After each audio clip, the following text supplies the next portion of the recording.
हर्ष उल्लास प्राप्त होगा, हमें उनकी शरणागत लेनी चाहिए। उनसे ही परम सुख की अनुभूति होती है, क्योंकि हम उन परम आनंद के तत्व ही तो हैं। इसीलिए भगवान का भजन करें, भगवान की भक्ति करें, केवल 5 मिनट अपने लिए निकालें, और केवल 5 मिनट सुबह भगवान की आराधना करें और शाम के समय केवल 5 मिनट। इस प्रकार से आप अवश्य करके देखें।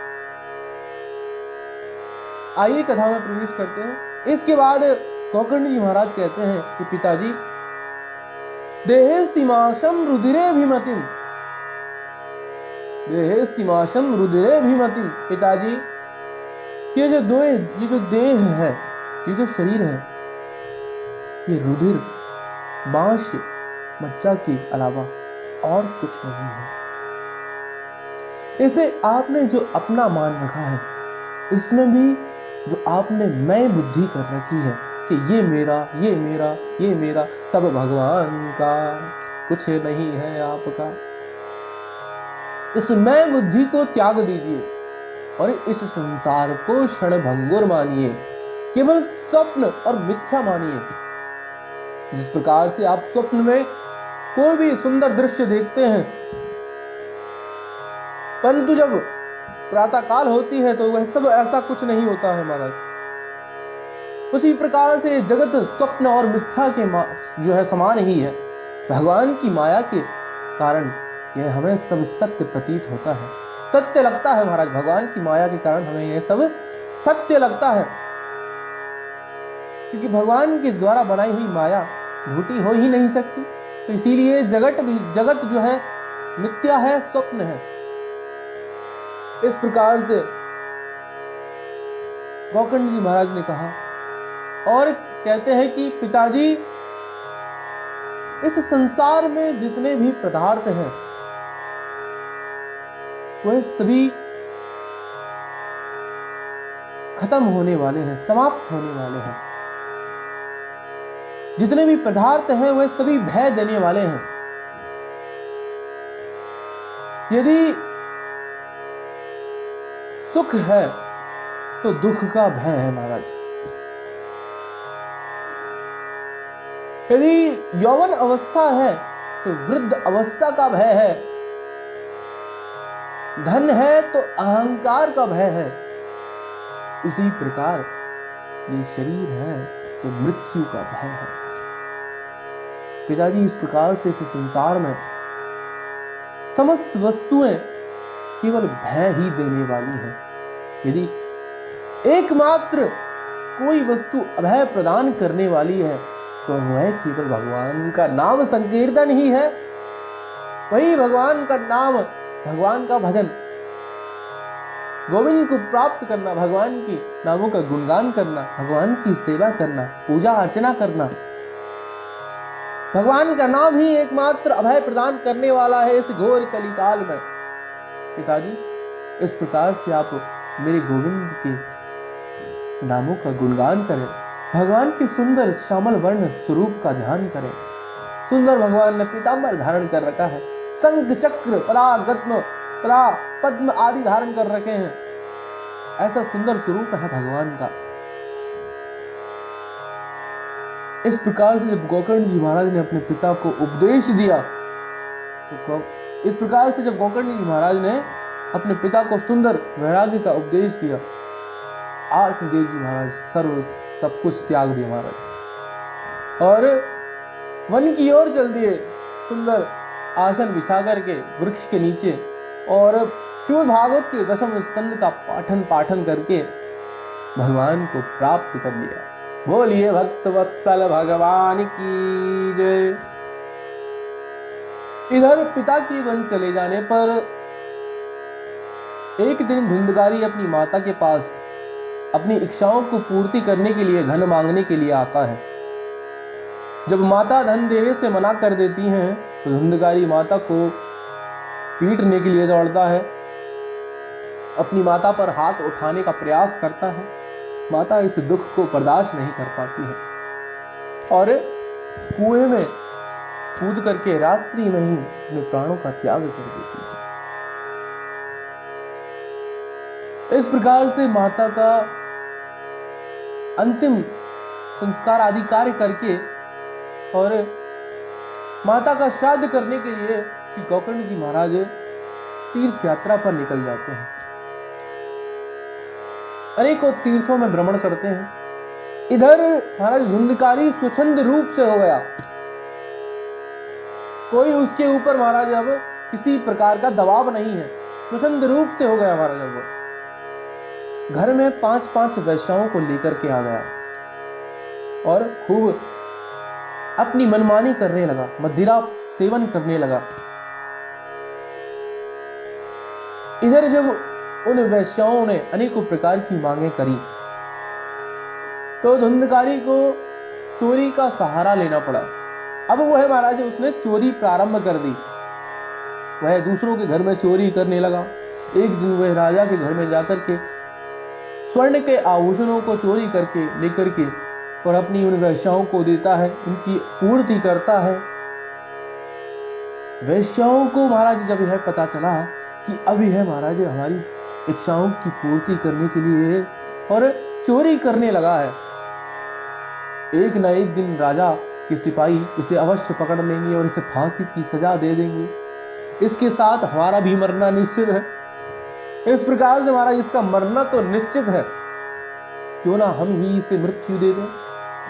आज 5 वैश्याओं ने मिलकर के रणनीति बनाई। धुंधकारी आज शयन क्रिया में जब सोने के लिए जब अपने बिस्तर पर गया, अर्धरात्रि का समय है, 5 वैश्याओं ने मिलकर के धुंधकारी को रस्सियों से महाराज उस खाट से बांध दिया जिस पर वह सोया हुआ था। जब वह चीखने चिल्लाने लगा तो उसके मुख में महाराज खौलते हुए अंगारे डाल दिए ताकि वह चिल्ला ना सके। बड़ी भयंकर वेदना है महाराज, धुंधकारी बड़ी भयंकर वेदना को सहन कर रहा, असहनीय वेदना, चिल्ला रहा है, चीख रहा है। कुछ ही क्षण में धुंधकारी ने अपने प्राणों को त्याग दिया। उसी के घर में धुंधकारी को कब्र खोद करके और वहीं दफना दिया। 5 वैश्याएं धन आदि समान आभूषण लेकर के और अन्यत्र चली गई। इधर जब भाई की मृत्यु का समाचार गोकर्ण जी महाराज ने सुना तो अनाथ जान करके और गया जी में उसका श्राद्ध आदि करा। एक दिन गोकर्ण जी महाराज भ्रमण करते हुए अपने नगर में पधारते हैं। रात्रि काफी हो गई थी, किसी भी नगरवासी को परेशान ना करके स्वयं के घर में ही जाने का निश्चय किया, वहीं पर आराम करने का निश्चय किया। गोकर्ण जी महाराज अपने घर में जाकर के आराम करने के लिए जो है महाराज और पधारते हैं। इधर जब अर्धरात्रि व्यतीत हो गई थी, अर्धरात्रि का समय था,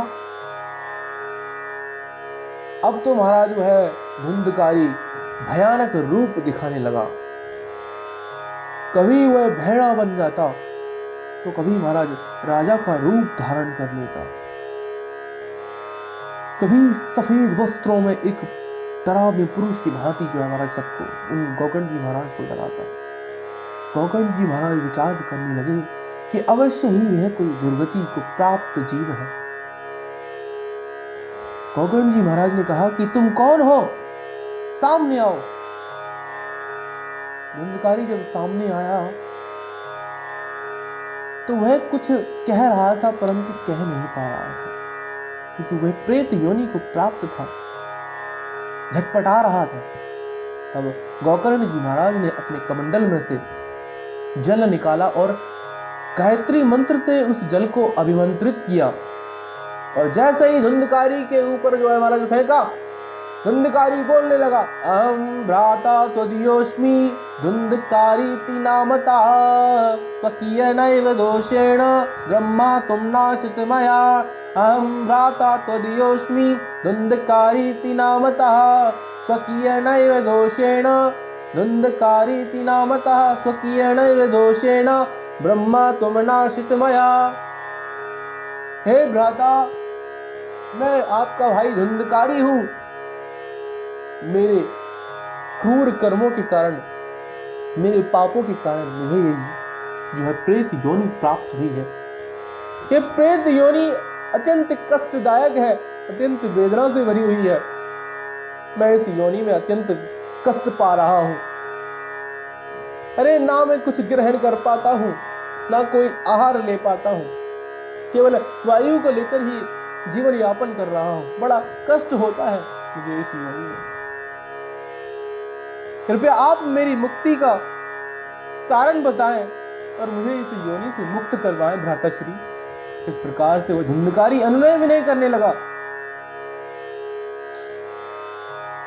अनुनय विनय करने लगा गोकर्ण जी महाराज के समक्ष।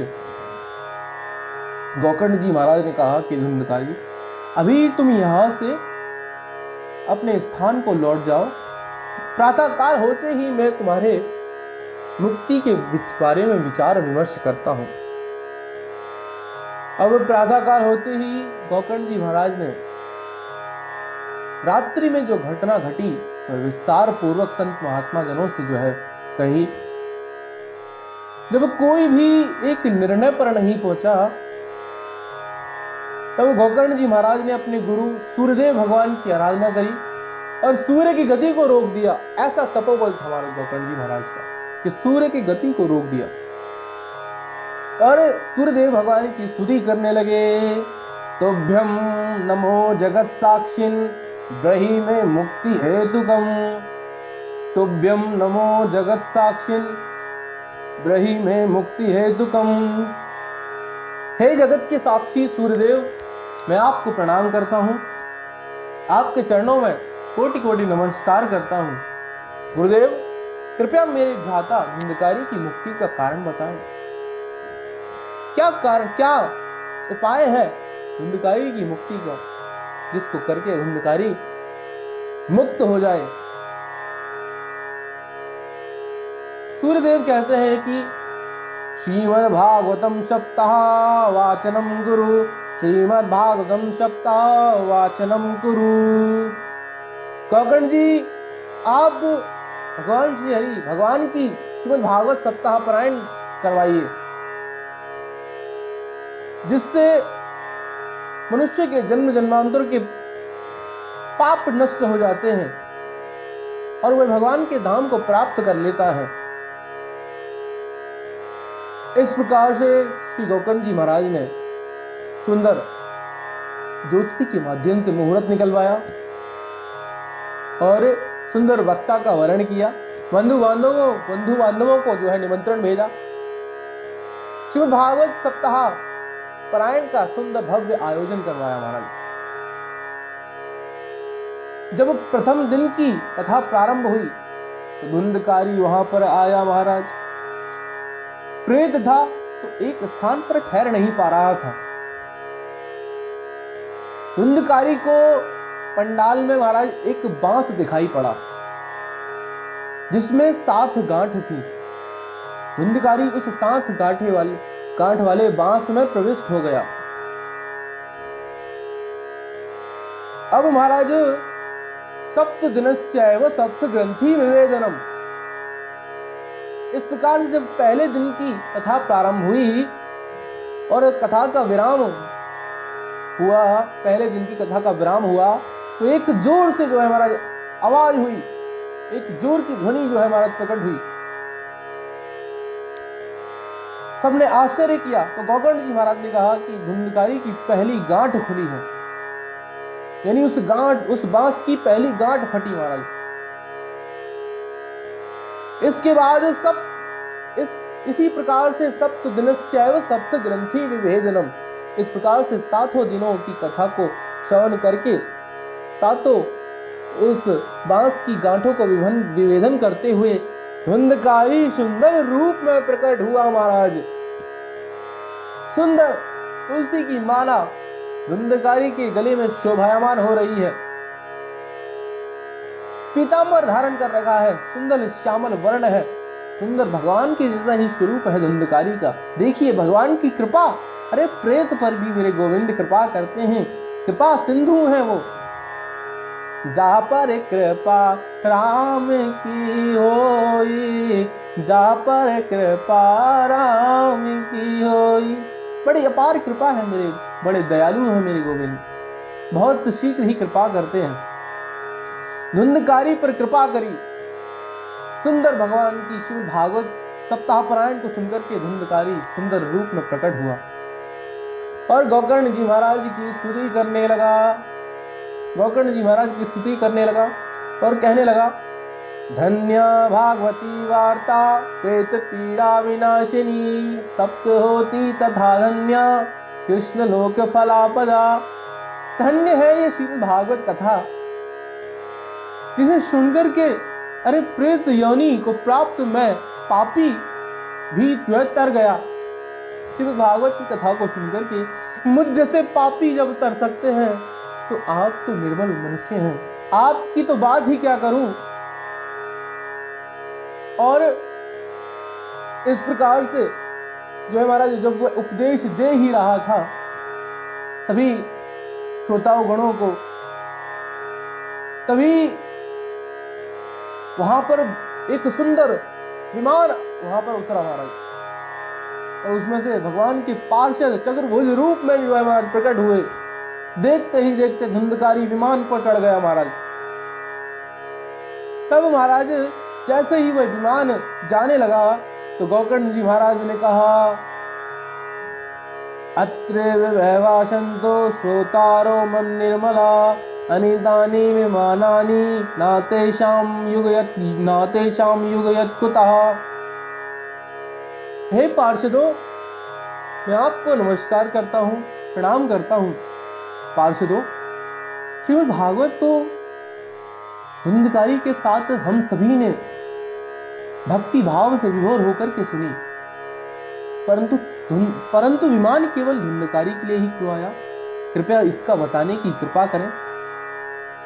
पार्षदों ने कहा कि गोकर्ण जी महाराज, इसमें कोई संशय नहीं कि आप लोगों ने श्रीमद् भागवत कथा को भक्ति भाव से विभोर होकर के सुना, परंतु जिस प्रकार से चिंतन मनन सातों दिन की कथाओं का धुंधकारी ने करा, उस प्रकार से किसी ने भी नहीं करा।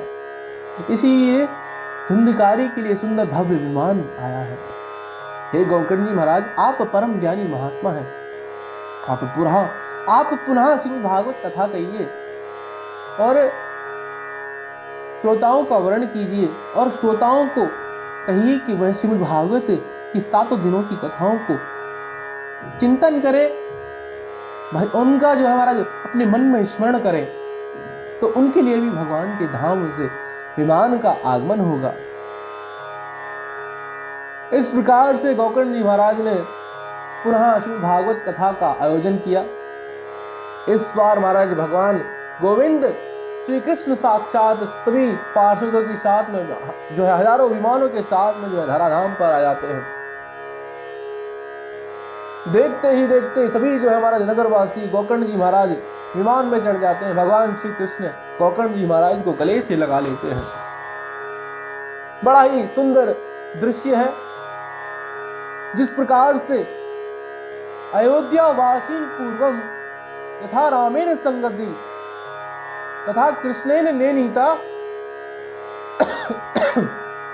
गौलोक योग दुर्लभम, जिस प्रकार से त्रेता युग में अयोध्या वासियों को भगवान राम अपने साकेत धाम ले गए थे, उसी प्रकार से आज गोकर्ण जी महाराज के साथ साथ अनेकों नगरवासी भगवान के गौलोक धाम को प्राप्त कर लिए। इस प्रकार से महाराज इस श्रीमद् भागवत को सुनकर के प्रेत योनि को प्राप्त धुंधकारी जैसे प्रेत भी और भगवान के धाम को प्राप्त कर लिए। ऐसी महिमा इस श्रीमद् भागवत की, ऐसी अपार शक्ति इस श्रीमद् भागवत की महिमा में, जिसको सुनकर के धुंधकारी जैसे प्रेत भगवान के धाम को प्राप्त कर लिए, भगवान को प्राप्त कर लिए। और आप फिर तो महाराज आप और हमारे जैसे मनुष्य की तो बात ही क्या करनी। तो इस प्रकार से श्रीमद् भागवत की इस सुंदर महिमा का विराम हुआ महाराज। इसके बाद श्रीमद् भागवत को श्रवण करने की और वक्ता के किस प्रकार के गुण होने चाहिए वह विस्तार पूर्वक वर्णन करा है। जिस किसी भी महापुरुष को श्रीमद् भागवत कथा का आयोजन कराना है वह सर्वप्रथम ज्योतिषी के माध्यम से सुंदर मुहूर्त निकलवावे, और जिस प्रकार से एक स्त्री के विवाह में खूब दिल खोल करके खर्च किया जाता है, उसी प्रकार से श्रीमद् भागवत कथा कराने में जो है खर्च करें, कंजूसी इत्यादि ना करें। वक्ता के क्या क्या गुण होने चाहिए, क्या क्या लक्षण होने चाहिए, यह श्रीमद् भागवत की महिमा में बताया गया है। विरक्तो वैष्णवो विप्रो वेद शास्त्र विशुद्धिकृत दृष्टान्त कुशलो धीरो वक्ता कार्योति निष्प्रशा। विरक्तो वैष्णवो विप्रो वेद शास्त्र विशुद्धिकृत दृष्टान्त कुशलो धीरो वक्ता कार्योति निष्प्रशा। श्रीमद् भागवत को करने के लिए वक्ता के क्या गुण और क्या लक्षण होने चाहिए, श्रीमद् भागवत में बताया गया है कि विरक्तो, वक्ता विरक्त होना चाहिए। विरक्तो वैष्णवो, वह भगवान राम, भगवान कृष्ण और भगवान श्री हरि का जो है उपासक होना चाहिए। वैष्णव किसे कहते हैं? जो भगवान श्री कृष्ण, भगवान राम और मेरे श्री हरि सत्यनारायण भगवान का उपासक है उसे वैष्णव कहते हैं। यहां तक कि भगवान शंकर भी वैष्णव ही है। इस प्रकार विरक्तो वैष्णवो विप्रो वेद शास्त्र विशुद्धिकृत, यानी विरक्तो वैष्णवो विप्रो, विप्र अर्थात ब्राह्मण, द्विज। अब महाराज ब्राह्मण किसे कहते हैं और द्विज किसे कहते हैं? जब एक शिशु का ब्राह्मण कुल में जब उस शिशु का जन्म होता है तो वह विप्र होता है महाराज। द्विज, द्विज अर्थात जब उस शिशु का जब वह शिशु ब्राह्मण कुल में जन्म लेकर के आता है और उसके बाद जब उसका यज्ञोपवीत संस्कार किया जाता है तब उस बालक का दूसरा जन्म होता है, इसीलिए उसे द्विज कहा जाता है। द्विज अर्थात विप्रो, विरक्तो वैष्णवो विप्रो, द्विज, ब्राह्मणों को द्विज कहा जाता है। विरक्तो वैष्णवो विप्रो वेद शास्त्र विशुद्धिकृत, यानी जो वेद शास्त्रों का ज्ञाता हो, इसमें समस्त जो 4 वेद हैं, यानी पहले सर्वप्रथम एक ही वेद था, उसी वेद के वेद व्यास जी महाराज ने 4 भाग किए, चारों भागों को अपने शिष्यों को सौंप दिया। इस प्रकार से सभी वेद शास्त्रों का वह ज्ञाता हो और दृष्टांत कुशलो धीरो वक्ता कार्यति निष्प्रशा, दृष्टांत देने में कुशल हो, कोई भी तथ्य हो उसको विस्तार पूर्वक उसका वह वर्णन कर सके, उसको श्रोताओं को समझा सके कि इस दृष्टांत से क्या सार निकल करके आता है, इसका सार क्या है, यह सार रूप उन श्रोताओं को विस्तार पूर्वक समझा सके। दृष्टांत कुशलो धीरो वक्ता कार्यति निष्प्रशा, इस प्रकार से वक्ता के गुण होने चाहिए महाराज। अब हमारा श्रोताओं के क्या गुण होने चाहिए, श्रोताओं के गुणों के बारे में भी बताया है, केवल वक्ता के लिए नहीं बताया गया। वक्ता को चाहिए कि वह श्रीमद् भागवत को बिना कुछ खाए, बिना कुछ ग्रहण करे ही स्नान आदि करके श्रीमद् भागवत को श्रवण करें। परंतु यदि आप बिना कुछ खाए नहीं रह सकते तो फलाहार कर लें। यदि उससे भी जो है काम नहीं चलता है तो महाराज भोजन कर लें, लेकिन भोजन उतना ना करें कि कथा में आपको बैठ करके पर निंदिया रानी सताने लगे। कृपया इसका ध्यान रखें। आजकल हमारे महापुरुष जो है महाराज कथा में जाकर के और जो है सो जाते हैं महाराज। यहाँ पर कोई नहीं, तसल्ली सुखपूर्वक आनंद आ रहा है, भगवान की कथा चल रही है और इधर हमारी नींद आ रही है। ऐसा ना करें। इस प्रकार से वक्ता के और श्रोताओं के श्रीमद् भागवत के इस महात्म्य में वर्णन अंतिम अध्याय में वर्णन किया गया है। यह श्रीमद् भागवत का अंतिम अध्याय है। इसके बाद प्रथम स्कंद का प्रारंभ होता है।